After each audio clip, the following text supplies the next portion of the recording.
So election season is always a little bit of an uncertain time. So let's talk about how the elections typically affect the housing market, and also what you can expect for fall of 2024, as well as spring of 2025. Elections usually cause changes in the interest rate, buyer demand, as well as housing prices. Let's get into it. Part 1. Let's talk about what interest rates typically do during election years. Okay, this chart shows that out of the last 11 presidential elections, 8 of those led to interest rates being decreased. And you don't have to take my word that the interest rates are going to drop. They're already dropping.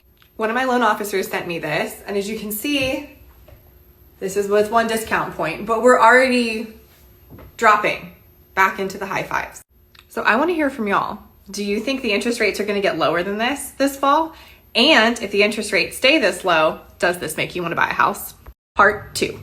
In part 1, we talked about interest rates. In part 2, we're going to talk about buyer demand and buyer behavior during the election season. All right, so this graph clearly shows that home sales went up after 9 of the last 11 presidential elections. So since it's an election year, people get really, really nervous now because it's the fall and all the negative campaign ads have started. So everyone's pulling back because there's perceived uncertainty in what's going on in the world.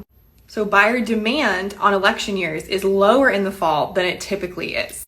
So since everyone else is pulling back, that means come this spring, all those people that kind of thought about buying this fall but were nervous to buy this fall, they decided to wait. So that means there's even more demand surging in the spring when the spring market hits. And this graph just proves my point that there's always an increase in demand after each presidential election. Part 3. All right, part 1, we talked interest rates. Part 2, we talked buyer behavior and demand. And in part 3, we're going to talk about home prices and what they typically do after an election year. All right, so home prices went up after 7 of the last 8 presidential elections. So we talked in part 2 about how all buyers are pulling back right now because of the perceived instability in the market. So obviously when you have more buyers and more demand, obviously that's going to drive prices up more. So since everyone's pulling back, we're seeing a bit of a market slowdown right now because of the presidential election.